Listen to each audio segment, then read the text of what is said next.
नमस्कार दोस्तों, टीम आयाम के यूट्यूब चैनल पर आपका स्वागत है। भारतीय भूगोल का हम अध्ययन कर रहे थे। पिछले वीडियो में हमने भारत का एक सामान्य परिचय देखा, इसके नामकरण के बारे में पढ़ा और फिर बाद में हमने इसके अक्षांशीय और देशांतीय विस्तार देखे।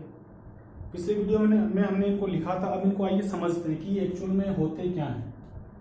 वास्तव में अक्षांशीय विस्तार का मतलब क्या होता है, देशांतरीय विस्तार का मतलब क्या होता है, ये जो संख्याएं लिखी हुई है ये क्या है, इनके बारे में हमको समझना है कि ये वास्तव में होता है क्या। अगर रट्टा मार के आप इनको पढ़ लेते तो एक बार तो याद हो जाता, पर अगली बार हो सकता है कि आप भूल जाते। इसलिए मेरा प्रयास ये है कि हम इन चीज़ों को एक एक करके धीरे धीरे समझें, ताकि जब एक बार हमारा कंसेप्ट क्लियर हो जाए फिर हम कभी इन चीज़ों को भूले नहीं।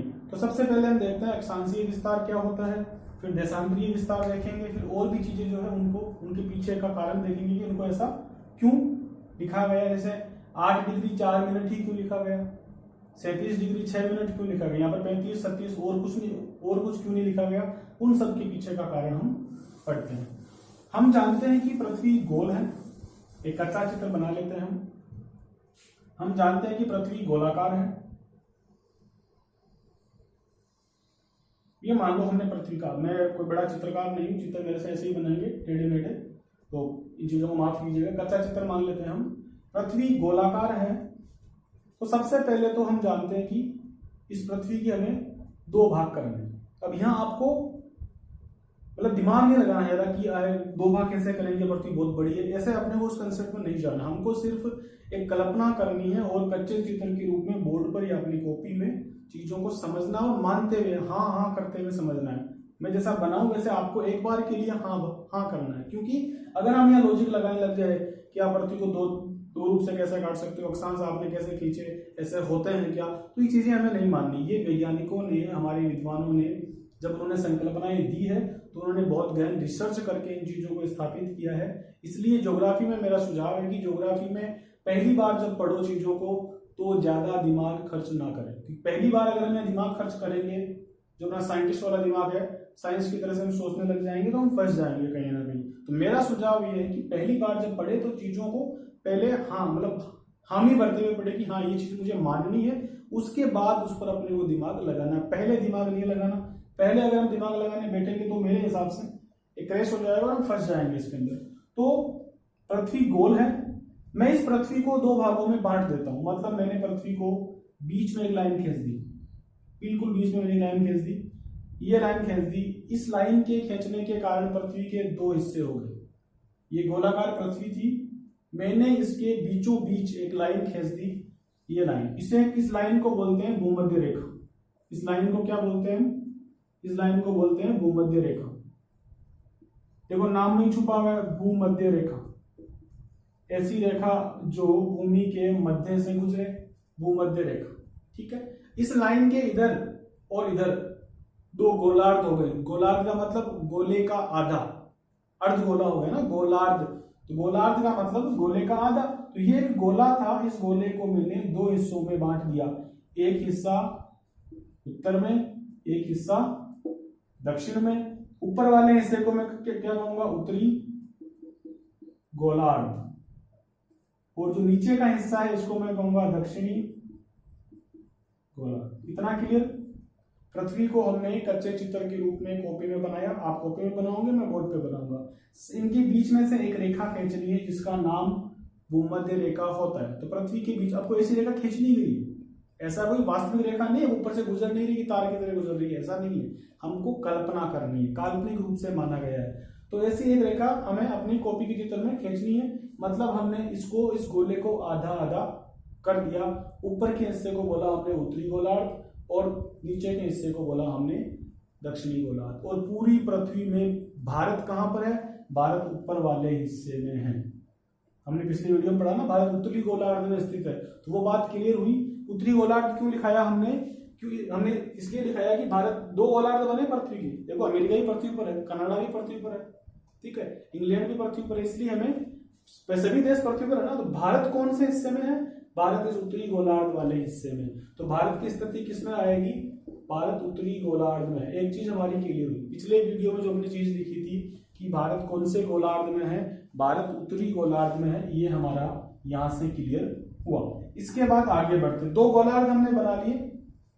अब हमारा अक्षांशीय विस्तार और देशांतरीय विस्तार क्या था, अब हम आते हैं उस पर।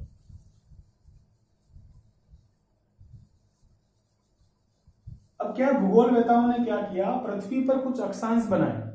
अक्षांश का मतलब क्या होता है, देखिए यहां से ये जो गोला था ना, इसको माना 0 डिग्री, इसको क्या माना 0। आपको देसी भाषा में समझना है, आपको डिग्री सारा भूल जाओ अक्षांश वगैरह, हमको देसी भाषा में इसको समझना है।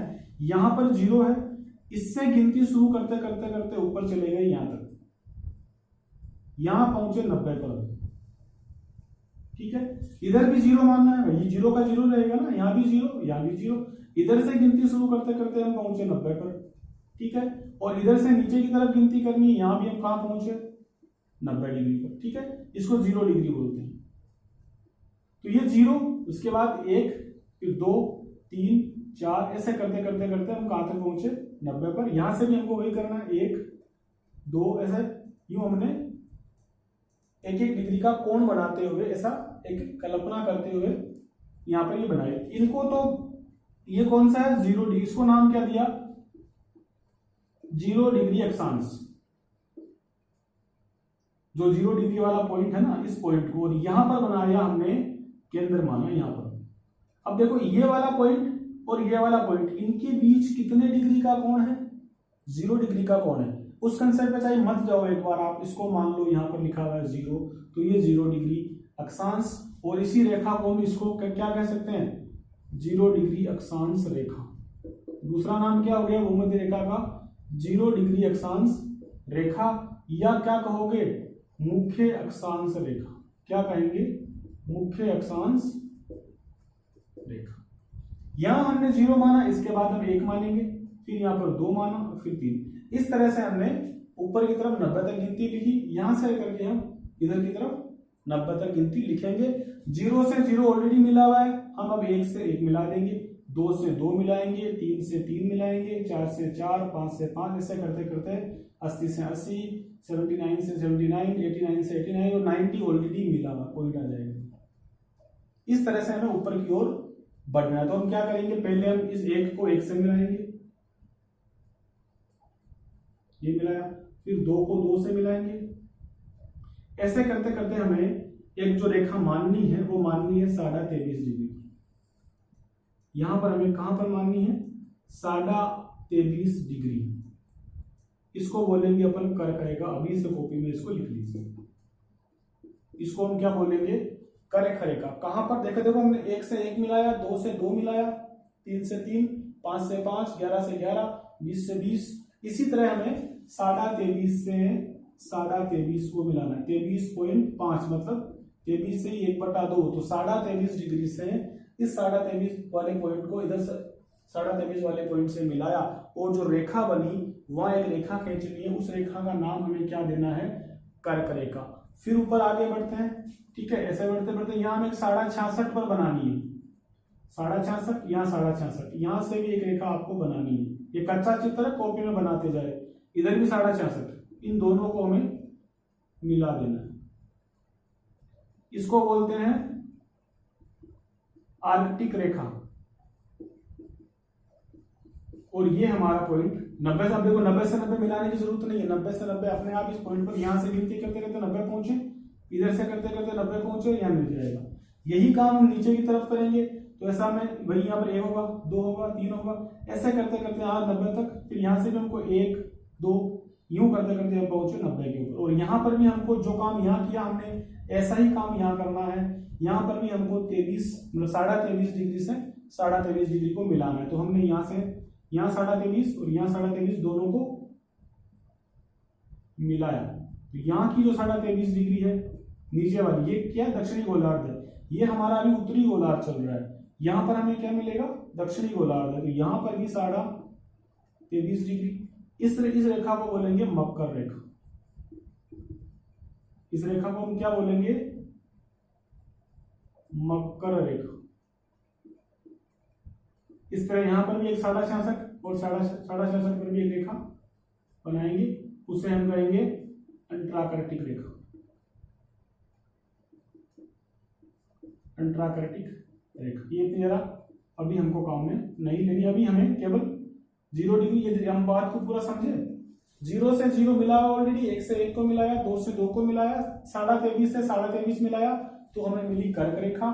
बीच वाली रेखा को हम कहते हैं भूमध्य रेखा, जिसका दूसरा नाम क्या है, 0 डिग्री अक्षांश रेखा, मुख्य अक्षांश रेखा भी कहते हैं। 23.5 से 23.5 वाली को कर्क रेखा, ये किधर ऊपर की साइड, ठीक है, ये बीच में हो गया, और नीचे की साइड में जो 23.5 से 23.5 जो रेखा मिलेगी उसको अपन कहेंगे मकर रेखा। तो ये जो चीजें हैं इनको हम क्या कहेंगे, अक्षांश कहेंगे। यो अब देखो यहाँ पर यहाँ 23.5 आ गया, यहाँ 24 आ जाएगा, 25, 26, 27, 28 से करते करते यहाँ 67 आ गया, फिर ये ऊपर की तरफ गिनती जाएगी, ऐसे भी यही होगा। ये पृथ्वी है और ये उत्तरी गोलार्ध है, ये क्या है, ये उत्तरी गोलार्ध। अब जो है वो वापस हमें अक्षांशीय विस्तार में ऊपर यहां लिख रहा हूं 8 डिग्री 4 मिनट से 37 डिग्री 6 मिनट, ये हमारा एन यू लिखा हुआ था अक्षांशीय विस्तार। तो इस एन का मतलब आप समझे, एन का मतलब है उत्तर, मतलब नॉर्थ, और उत्तर का मतलब क्या है, गोलार्ध से है, जो उत्तरी गोलार्ध से है, मतलब इस एन का मतलब क्या है, उत्तरी गोलार्ध से है। तो एन का मतलब हम समझे कि ऊपर वाले जो आधा गोला है उस गोले में हमें इस वाले से लेकर के इस वाले के बीच भारत स्थित है। मतलब हमारा देश कहां पर स्थित है, 8 डिग्री 4 मिनट से लेकर, हम देखो 0 डिग्री था 1 minute 2 minute, 0 degree 1 degree 2 degree 3 degree, ऐसे करते करते हमारी स्थिति, मान लो मैं यहां से इसको थोड़ा सा छोटा करूं और मान लो यहाँ पर क्या आ रहा है, यहाँ पर आ रहा है 8, ठीक है, ये 8 डिग्री यहाँ है और 4 मिनट यहाँ आ जाएगा। यहाँ से लेकर के हमारा देश कहाँ है, 37 डिग्री 6 मिनट तक, यहाँ 23.5 है, यहाँ तक मान लूँ मैं 37 डिग्री मान लेता हूँ। तो ये जो डब्बा बनेगा यहाँ तक, ठीक है, ये वाला कौन होगा, ये भारत की का विस्तार होगा। हमारे देश का विस्तार कहाँ पर है, हमारे देश का विस्तार इस जगह पर है, यहाँ पर हमारा भारत है प्यारा, और ये हमारा ऐसे बना लिया, ये भारत का विस्तार इस जगह पर है। तो हमारे देश का विस्तार पृथ्वी के मानचित्र में, पृथ्वी के ग्लोब पर भारत का विस्तार कहां पर है, 8 डिग्री 4 मिनट, जो हमने आपको ऐसे मिलान करवाए थे अभी, उनको हमें देखना है। यहां से 8 डिग्री 4 मिनट से लेकर के 37 डिग्री 6 मिनट के बीच है। हमें, मैं उम्मीद करता हूं आपको ये वाली चीज अब समझ में आई होगी। थोड़ा हम प्रैक्टिकल और देखते हैं, मेरे पास ग्लोब है, हम ग्लोब की सहायता से देखते हैं कि किस तरह से इस चीज को अपन समझ सकते हैं। इस मानचित्र में आप ये भारत देख रहे हैं, ये भारत, और ये जो लाइन दिख रही है ना आपको इस तरह से यहां जाती हुई, ये 0 डिग्री रेखा है। अब 0 के ऊपर क्या आएगा, 1 लिखा होगा, यहां से देखो ये होगा 1, ये तो 2D है, ये 3D बन गया।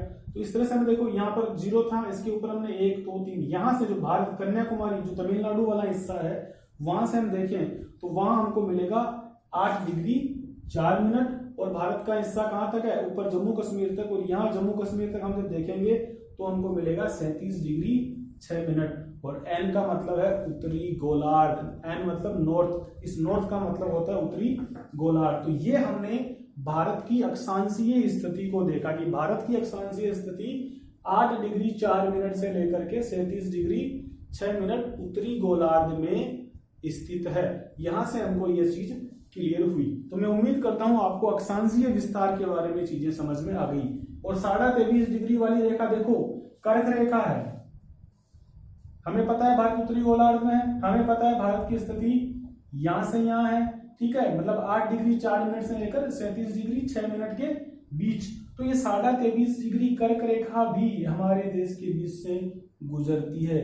तो भारत से गुजरने वाली रेखा कौन सी है, मुख्य रेखा कर्क रेखा है। क्या भूमध्य रेखा भारत से गुजरती है, नहीं, क्योंकि भारत की स्थिति शुरू कहां से होती है, 8 डिग्री से होती है, जबकि भूमध्य रेखा कहां पर है, 0 डिग्री पर है। इस तरह से सवाल हमें खुद को डेवलप करना है। तो ये हुई हमारे देश की अक्षांशीय स्थिति। इसके बाद में हम देखते हैं देशांतर क्या था।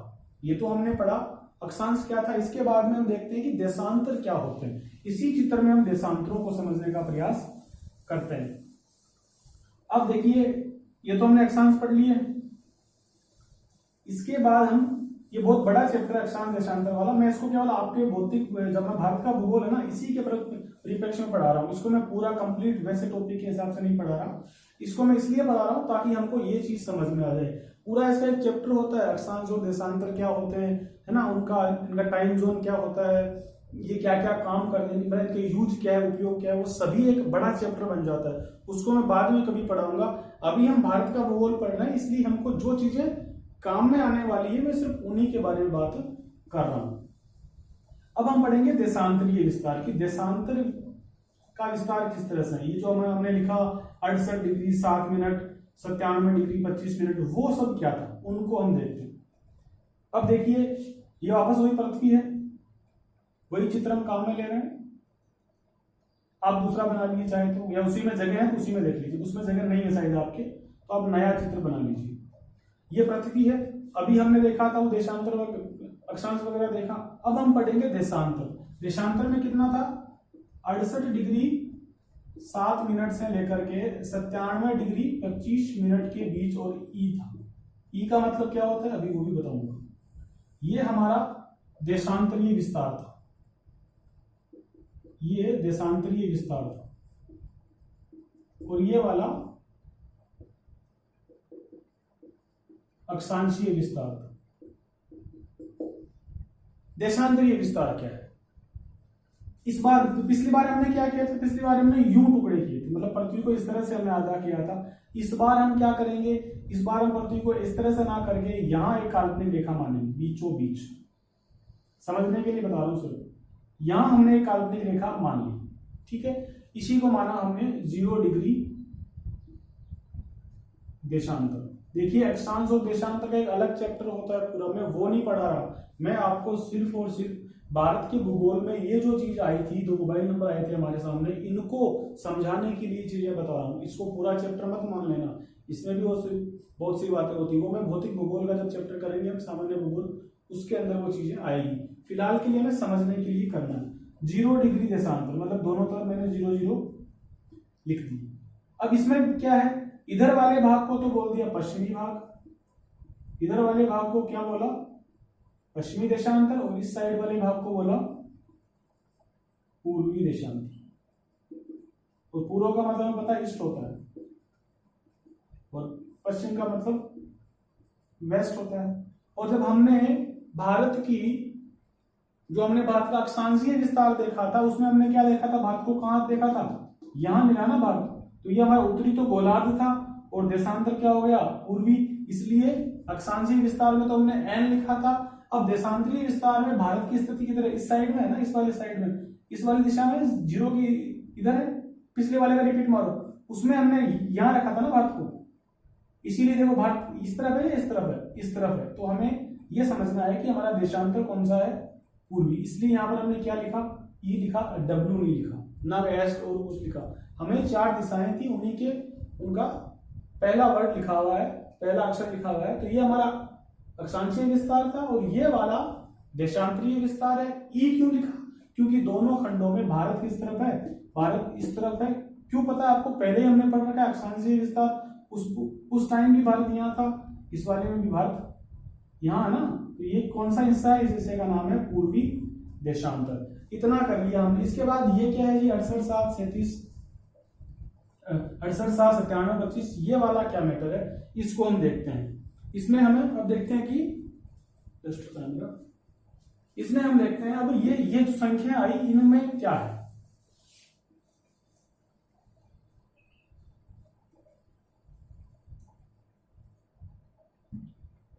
इसमें क्या किया इन्होंने, वही काम इन्होंने यहां किया, इस तरह संख्याएं मिलाई, यहां तक लिखा, फिर यू लिखा, मतलब इनको यू सीधा लिखा डायरेक्ट, यहां से लेकर के यहां तक, इसको यहां से यहां तक, इस तरह से कुछ रेखाएं खींची गई, यहां से यहां तक, इससे इसको मिलाया। जो काम वहां किया था, कुछ उसी तरह का काम हमने संख्याएं लिख के, इस तरह खरबूजा होता है ना, उस तरह की आकृति बन जाएगी अंत तक। इस तरह से ये हमको रेखाओं का मिलान करना है, ये वाला, और ये ग्लोब में आएगी तो पूरा गोल हो जाएगी इस तरह से।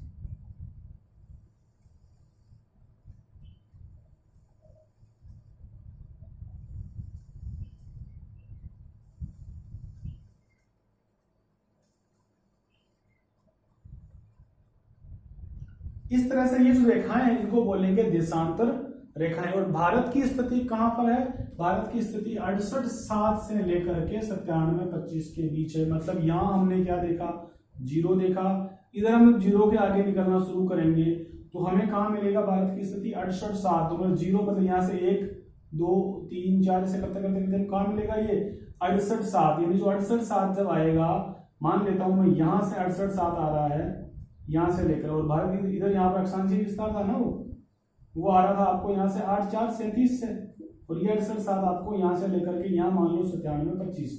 इस वाले हिस्से में भारत देशांतरीय विस्तार में भारत की स्थिति कहाँ आ रही है? यहाँ से लेकर के यहाँ के बीच में भारत की स्थिति आ रही है। इसको तो मान लो आप 68 डिग्री 7 मिनट और ये 97 डिग्री 25 मिनट, इन दोनों के बीच ये भारत का देशांतरीय विस्तार, और ये भारत का कौन सा था? ये भारत का अक्षांशीय विस्तार। यहाँ से था 8 डिग्री 4 मिनट, यहाँ 37 डिग्री 6 मिनट। ये जो था इस टुकड़े में, इस बीच का जो है, यहाँ पर हमें भारत की स्थिति देखने को मिलेगी। उत्तरी तो अक्षांश हो जाएगा और पूर्वी देशांतर है। इन संख्याओं का ये मामला हमको समझ में आना चाहिए। ग्लोब से देखते हैं वापस। अब देखिए ग्लोब है, भारत यहाँ पर है, ठीक है। ये हमने देखा, इस तरह से देखो रेखाएं खींची हुई ना, ये वाली, इन रेखाओं को बोलते हैं देशांतर रेखाएं। खरबूजा बनता है ना, एग्जैक्टली आप खरबूजे को देख लीजिए, खरबूजों में भी लकीरें होती है, उन लकीरों के हिसाब से आप समझ सकते हो देशांतर क्या है। खरबूजों में जो लकीरें होती है ना यूं, वो वाली लकीरें देशांतर रेखाएं मान लो। तो यहां हमने यूं जो रेखाएं खींची हुई है, ये सभी रेखाएं क्या कहलाती है? 360, और इनको नंबरिंग दिया हुआ है। तो भारत को जो भाग है वो पूर्व की दिशा में है, और बीच में एक माध्य रेखा जिसको 0 डिग्री अक्षांश मान लिया गया। उस 0 डिग्री अक्षांश को मान करके आगे का हिस्सा जो है, ये 0 डिग्री अक्षांश है ना, ये वाला, इस 0 डिग्री अक्षांश के आगे का हिस्सा तो पूर्वी कहलाया, और इसके पीछे का इधर वाला हिस्सा पश्चिमी कहलाया। भारत 0 डिग्री अक्षांश की आगे वाली साइड में है, इसलिए भारत पूर्वी देशांतर के बीच में है। यहां से देखिए, ये जो भारत यहाँ अगर मान लो 0 डिग्री है, तो इस तरफ आगे जब बढ़े हम, तो भारत कौन सी रेखा पर आया? भारत 68 डिग्री 7 देशांतर से लेकर 97 डिग्री, मतलब यहाँ से, जहां से अपना गुजरात है, यहाँ से एंट्री होती है भारत की, तो गुजरात का जो आखिरी पॉइंट है वो कहां पर मिलेगा? 68 डिग्री 7 मिनट पर मिलेगा। और जो अरुणाचल प्रदेश खत्म होता है, यहाँ हमको क्या मिलेगा? 97 डिग्री 25 मिनट। और हमारा 8 डिग्री 4 मिनट हमको कहां से मिलेगा? तमिलनाडु से मिलेगा। और जम्मू कश्मीर में जाते जाते हमारा 37 डिग्री 6 मिनट पूरा हो जाएगा। ये हमारा एक अक्षांशीय और देशांतरीय विस्तार हमने इस वीडियो में पढ़ने का प्रयास किया। इस तरह से हमने अक्षांशीय और देशांतरीय विस्तार पढ़ा, हमें एन का मतलब मालूम पड़ा, हमें ई का मतलब मालूम पड़ा, और हमें पूर्वी देशांतर, भारत पूर्वी देशांतर में है मतलब ई हो गया, और उत्तरी गोलार्ध में है, इसके मतलब ये हो गया। इसके बाद हमको क्या देखना है? अगर पूछ ले कि भारत की स्थिति क्या है, मतलब एन ई साथ भी यूज कर सकते हो आप, क्या हो जाएगा? उत्तरी तो गोलार्ध और पूर्वी देशांतर, ये दोनों हमें याद रखने हैं। ये मोबाइल नंबर भी आपको याद करने हैं। मतलब अगर आपको याद नहीं हो रहा तो फिर आपको इलाज क्या है? रट्टा मारना है। एक बार आपको मोबाइल नंबर किस तरह से याद करते हो वैसे इनको याद कर लो। समझ में आ चुका है कि एक्चुअल में होता क्या है। इस वीडियो में इतना ही। हम अभी फिलहाल छोटे छोटे वीडियो बनाएंगे। देखो हम जानते नहीं इतना वीडियो बनाना वगैरह, ऑनलाइन पढ़ाने का अनुभव भी नहीं है, तो हम सोच रहे हैं कि छोटे छोटे वीडियो बना करके डाले जाए कुछ दिन तक। उसके बाद जब पूरा सेटअप तैयार हो जाए फिर बड़े वीडियो में हम बातें करेंगे। इस वाले वीडियो में इतना ही। आगे की वीडियो में और चीजें पढ़ेंगे, भारत के सामान्य परिचय के बारे में और जो भी विशेषताएं हैं उनको देखेंगे। अभी तक इतना ही। धन्यवाद।